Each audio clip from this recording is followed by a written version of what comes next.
Hi everyone, my name's Anne-Marie. Welcome to Card Making Project 594.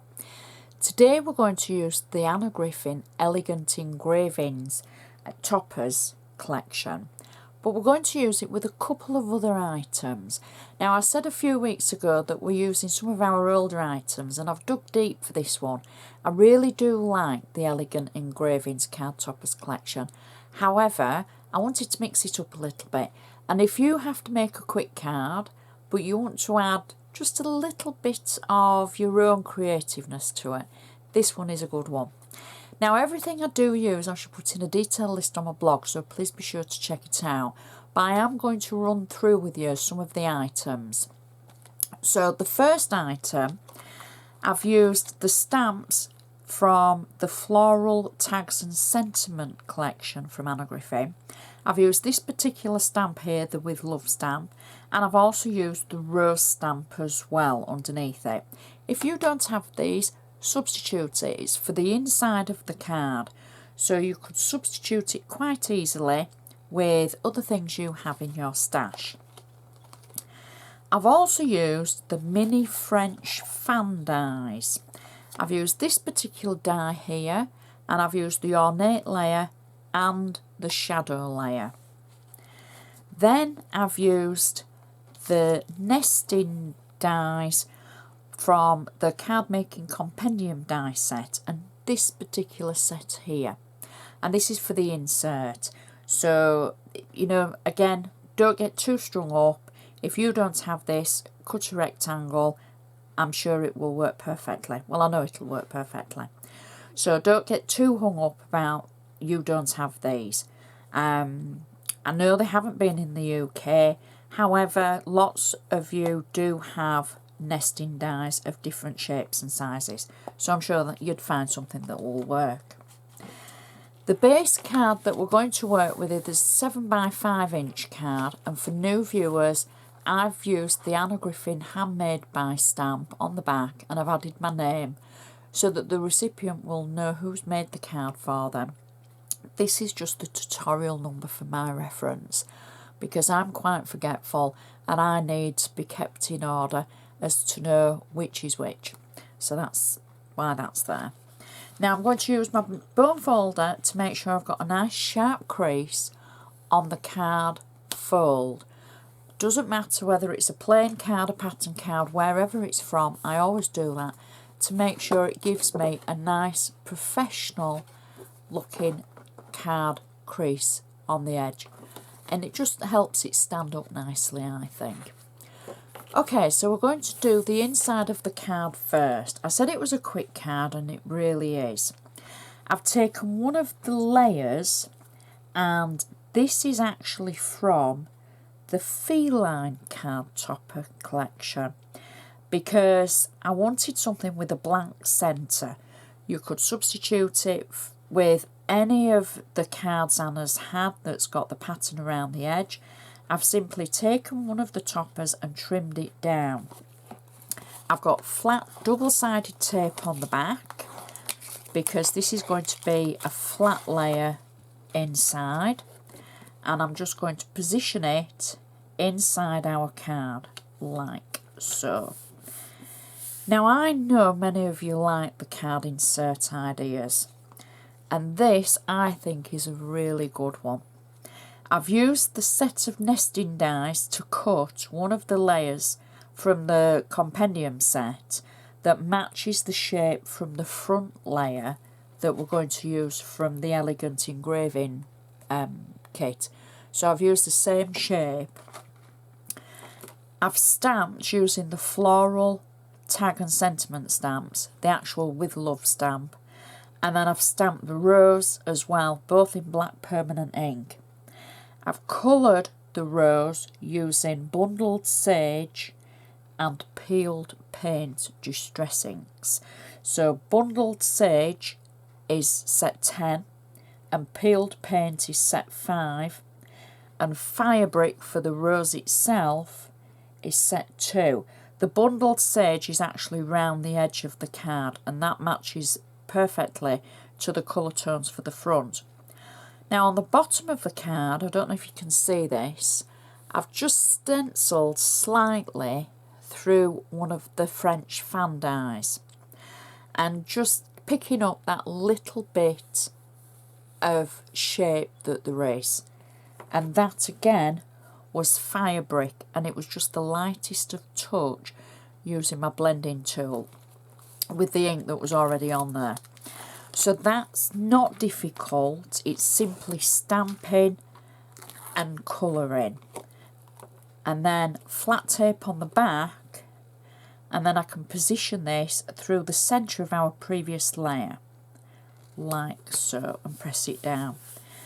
And that way we've got a gorgeous insert, and we've got room for our message as well, and it will match to the front of the card. So turning our attention to the front of the card, we're going to use our bone folder to make sure that's still a nice sharp score along the edge. And the base layer of the card is from the Delicate Engravings kit. So if I'd have used this for the insert, I would have lost the beautiful pattern around the edge with trimming it down. However, I'm using it in its full form for the front of this card, so I'm just going to place it over the top of the card and then press it down. So that's the whole card covered. Our next layer is again from the Delicate Engravings collection. I've got 3D foam on the back, and I've just picked out a coordinating coloured layer from the kit, and I'm going to position it over the top of our previous layer. Now, because we're spicing this up a little bit, I've used the mini fans and I've die cut the ornate layer in gold foil. I've got 3D foam on the back and a little bit of flat tape towards the centre. And then for the shadow layer, I've cut it out in a floral paper, and this was from the actual, it's in the Lovely Layers collection, and it's also in the 48 sheets of double-sided cardstock. Now, you don't have to use this. I actually used this, I'll tell you for why. It was in one of our previous tutorials a week or so back, and I'm kind of using up what I had. So I wasn't being wasteful. And it's only going to poke out a little bit. So, you know what? It's just going to work, and it looks so pretty anyway. So I'm placed one of the layers over the other. So the ornate layer is on the top, and then we've got the shadow layer underneath it. I've just got flat tape on the back, and I'm going to add that to the top of our card, like so. I'm just going to make sure I'm not too high, and I can press that down. I've then die cut 2 more of the fans, and I'm going to add one to the side of our card and one to the opposite side of our card, like so. There we go. Again, I've just used the same paper underneath for the shadow layer and the gold on the top.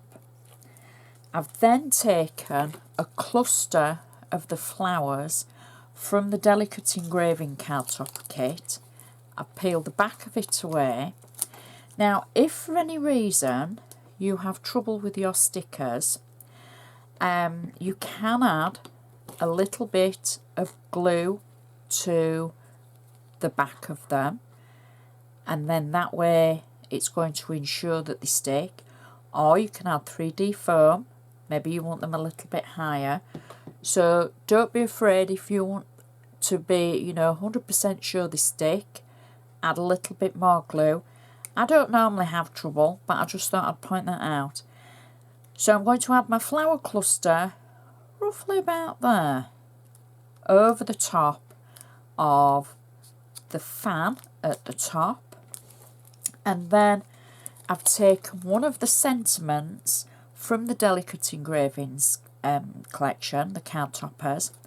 Instead of using it as a sticker, I've got 3D foam on the back, and I'm just simply going to add that over the bottom of our flowers, like so, just over the stalks really, and over the sides of the fans. And then I'm going to finish the card off with just a little bow, well it's a large bow really, underneath the sentiment like that. And that is our card finished. So if it wasn't for me chatting away, it would be quite a quick card. And look how gorgeous that looks, with those gorgeous layers of the fans mixed with the delicate engravings card toppers, and our insert matches perfectly with our flowers and our colour theme. It's just such a beautiful card, it really is. And I love that colourway. I do like the aqua and the gold together. I love all colourways though, you know what I'm like, oh this is gorgeous, that is as well. So I like everything. So please check my blog for extra photos and all the details of everything that I've used. Please give me the thumbs up if you've enjoyed the video and share with your crafty friends. Please share on social media, whether it's on Twitter or Facebook, that's a good one, and share in your crafty groups as well. And let me know what you think. I do like hearing from you, and I know we've all got a little bit of extra time on our hands. And it is nice seeing your creations too. And I would just like to say thank you so much for watching. I shall see you next time.